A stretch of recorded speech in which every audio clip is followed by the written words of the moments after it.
Olá, hoje estamos aqui com Leonardo do Carmo, gerente da Defesa Sanitária do Estado de Minas Gerais. Leonardo, seja bem-vindo. Neste primeiro instante, gostaria de agradecer a sua disponibilidade. Tarde a todos, né?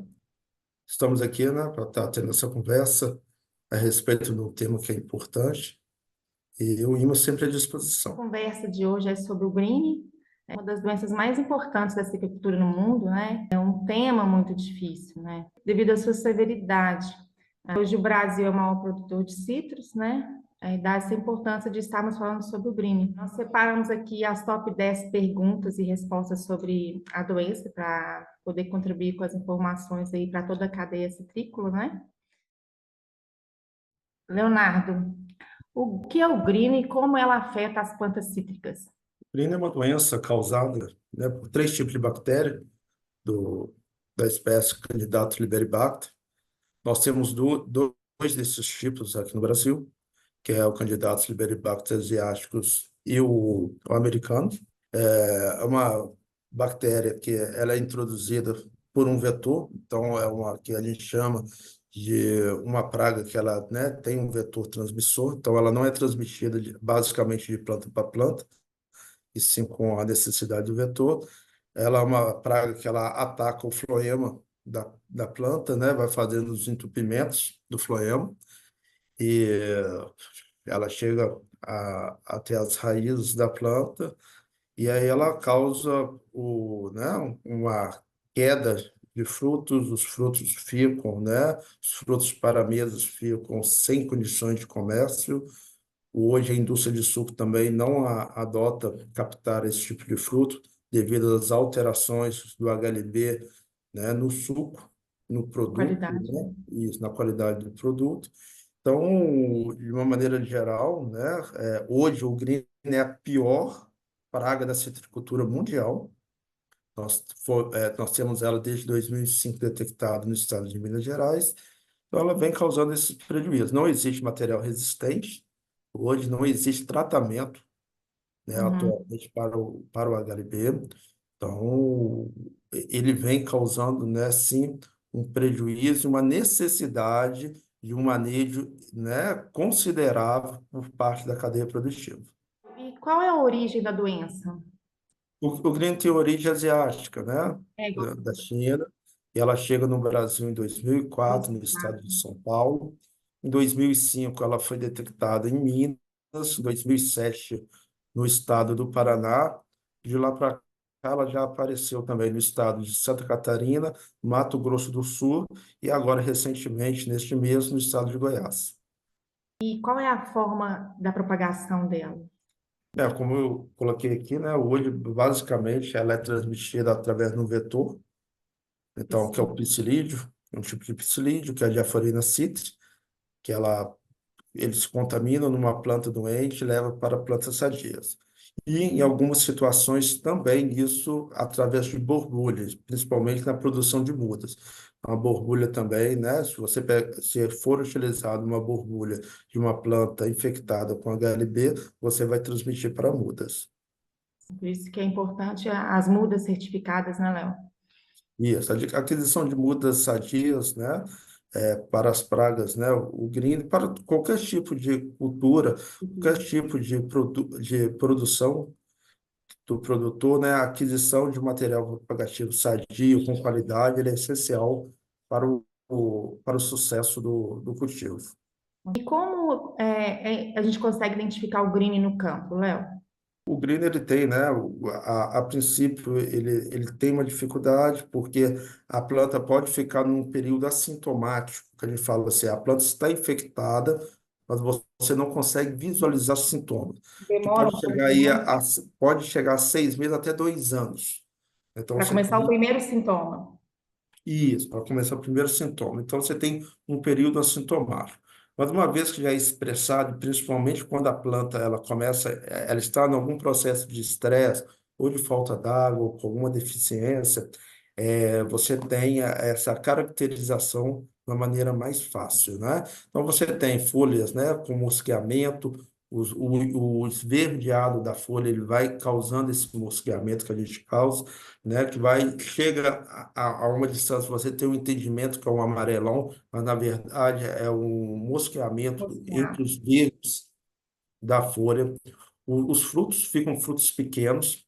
Então, quando você tem período já de produção, já em produção, você faz o corte desse fruto, né, seja da laranja, da tangerina, do limão, de uma maneira transversal, e aí você consegue ver alguns sintomas bem evidentes, que são a polpa Sim. fica desforme, um lado fica maior do que o outro, as sementes estão abortadas, o HLB ele causa abortamento de sementes, e você consegue ver feixes de amarelo claro até um laranja bem escuro na inserção, aonde faz a inserção do pecíolo no fruto. Então, no corte transversal, você consegue visualizar isso com maior evidência, lembrando do mosqueamento de folha, que é uma Mais característica de visível. HLB. Como o IMA está trabalhando para combater essa doença? É. O IMA, como eu coloquei para você, nós, né, identificamos a praga em 2005, logo após ela ter sido introduzida no Brasil. E de lá para cá o IMA vem realizando, né, muitas ações, muitas tarefas, que são, né, os trabalhos de monitoramento, de fiscalização, de levantamentos fitossanitários em todo o estado, né? Então, Uhum. todas as áreas, e nós temos áreas produtoras de citros, né, por todo o território mineiro. E então nós estamos fazendo esse trabalho, fazendo trabalho de palestras com os produtores rurais, aonde nós levamos a informação.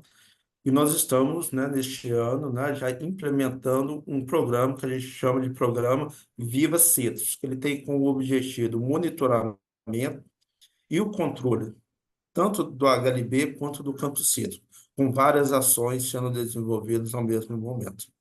Sobre os relatórios de inspeção, como deve ser a entrega e qual é o prazo? É muito importante esse ponto, nessa pergunta. O produtor, ele tem que fazer a entrega de 2 relatórios de vistoria das suas áreas para o IMA. O Certo. relatório ele é feito via site do IMA, de maneira gratuita, muito fácil a interação, onde ele lança os dados das vistorias trimestrais. E essas vistorias trimestrais, elas são assim de enorme importância para o produtor, porque é naquele momento que ele e o profissional, o engenheiro agrônomo que estará atendendo a ele, vão fazer o quê? Vão vistoriar suas propriedades e vão verificar a incidência do green nas suas áreas. E com essa informação, o produtor ele já começa a realizar um manejo. Então, ele tem essa possibilidade de identificar e de quantificar o tamanho do problema na sua área. Então, o relatório é só uma entrega aonde nós trabalhamos esses dados e conseguimos fazer a informação para a cadeia produtiva. Mas mais Uhum. importante são as vistorias que são realizadas no campo. E as entregas, né, das vistorias do primeiro semestre, elas devem ser realizadas até 15 de julho e do segundo semestre até 15 de janeiro do ano subsequente. Essas informações elas são importantes porque os dados são obtidos, eles são transformados em informações e nós podemos estar construindo políticas públicas, né, com o direcionamento da situação real do HLB. Hoje em Minas nós temos, já complementando aqui, nós temos a presença do HLB no sul de Minas, na região do Triângulo Mineiro, no Alto Paranaíba, na região central do estado e na zona da Mata Mineira. E a nossa incidência média no último semestre esteve em 9,58%. Nós fazemos um comparativo, por exemplo, com o estado de São Paulo, onde a incidência média ultrapassa 32%, né? Então, a Isso nossa de um ano situação para o outro. sanitária nós estamos, né, verificando com monitoramento bastante atento, mas a nossa situação ainda é melhor do que o estado de maior produção, lembrando que Minas é o segundo maior produtor de citros do país. Hoje a gente faz o controle do psilídeo? O HLB você tem que partir para o manejo adequado. Então, não é só controlar o psilídeo.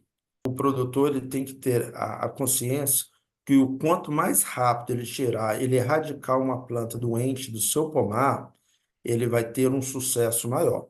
Então, nós temos que pensar na erradicação da fonte de inóculo, daquela planta doente. Como eu falei com vocês, não existe tratamento, não existe plantas resistentes. Então, aquela planta doente, ela vira fonte de inóculos para outras plantas dentro do seu pomar e para os pomares dos vizinhos. Né? Então, a eliminação ela é extremamente eficiente e o controle do psilídeo também. Mas, de maneira isoladas, elas não causam um efeito esperado. Elas têm que ser de Em uma conjunto. maneira conjunta, né? E lembrando que o HLB ele vem para trazer ações isoladas, também não surgem efeitos. Elas têm que ser feitas de maneiras coletivas. Então, todos os produtores eles têm que estar fazendo o manejo da maneira correta. Qual é o impacto econômico desta prática? O impacto do HLB, quando você não tem um manejo adequado, né, ele se torna imenso, porque ele tem uma queda de produção, você tem uma perda de mercado, né, que isso é importante falar, que todo mundo produz para vender, né, o produtor, ele tá produzindo para vender. Se ele tem uma questão de mercado, onde ele não consegue colocar a sua mercadoria, isso causa, né, um impacto, né, econômico dele, e além de produtores, isso vai causar um impacto social na região, até mesmo um impacto ambiental. Tem um aumento de custo para fazer o manejo, que a exclusão é o quê? É você não ter a praga na sua propriedade, na sua região. Uma vez que ela entre, né, que ela possa ser transmitida de formas naturais, né, com a dispersão do psilídeo, e é uma característica do estado de Minas Gerais, nós estamos acompanhando essa dispersão de forma natural, o produtor fazer o quanto antes as erradicações, para ele conseguir, né, ter êxito na sua produção. Tempo, ela é positiva e ela demora um tempo até ter sintomas, certo? Mas nesse período que a gente ainda não faz o diagnóstico da doença, a gente já está tendo transmissão. Sim, se você tiver o psilídeo, e é muito importante falar que nem sempre o psilídeo ele transmite na fase adulta, mas ele já pode se contaminar, né, com a bactéria já nos períodos iniciais, os períodos de ninfa, né, porque mesmo que ele não voa, mas ele já está alimentando. A partir, se não me engano, do estágio 2 de ninfa, ele já começa a alimentar. E ele está alimentando, né? A reprodução é feita em brotos novos, né? Então é um material muito tenro. Então, o psilídeo, ele nas fases jovens, ele já se contamina com a bactéria, e quando ele já se torna adulto, ele sai voando e sai transmitindo para plantas sadias. Uma outra pergunta seria sobre quantos municípios, em porcentagem, nós temos já em Minas Gerais, claro, com a presença do HLB. Nós temos, né, hoje oficialmente 79 municípios com a presença do HLB. Nossa. Mas esse número ele vem aumentando, né? Então, mas hoje são 79 dos 853 municípios. Em comparação ao passado, sem os dados? Nós tivemos aí um acréscimo, né, que eram 67, passamos para 79. Lembrando que nós tivemos um aumento do número de ocorrência desse último período. Devido às condições climáticas, houve um favorecimento da multiplicação de psilídeos. E como os produtores podem contribuir para o controle dessa doença? Os produtores e toda a cadeia produtiva, né? Isso é muito importante colocarmos todos os atores que são importantíssimos, né? O produtor ele tem que saber que ele é o ator mais importante e nós temos que estar fortalecendo ele, mas ele tem que se fazer forte dentro do cenário. É o quê? Fazendo a eliminação das suas plantas, não deixando passar, como eu falei, né? Uma planta, um mês, 2 meses infectada, o psilídeo ele está se desenvolvendo, ele está se multiplicando, ele está o quê?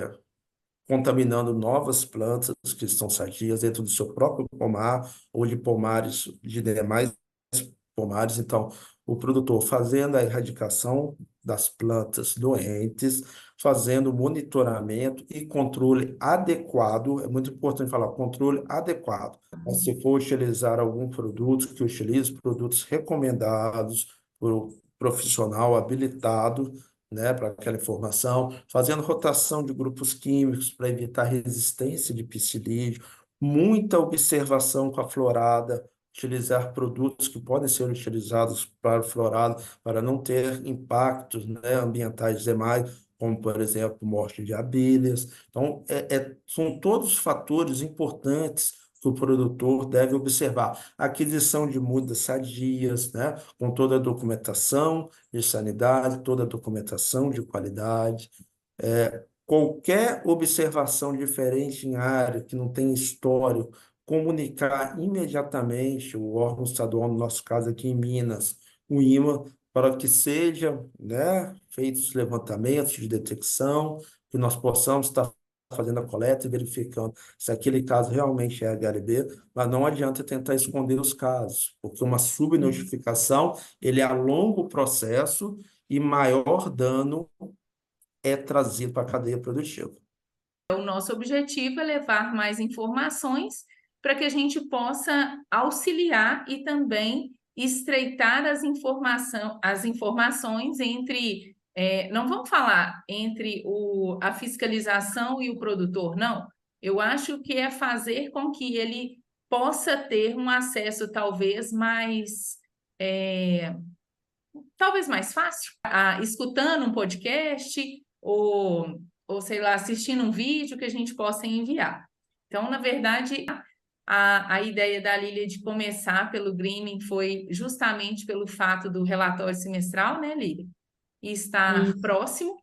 E eu não tenho outra pergunta, mas eu queria te agradecer, né, pela disponibilidade de estar com a gente, falar para você que esperamos estar juntos novamente, né, para a gente poder levar realmente mais informações. O manejo aplicado, independente de qual seja, ele vai agregar, né? Sim, Uma produção bem manejada, você vai ter agregação de qualidade de produto, de produtividade, entre outros.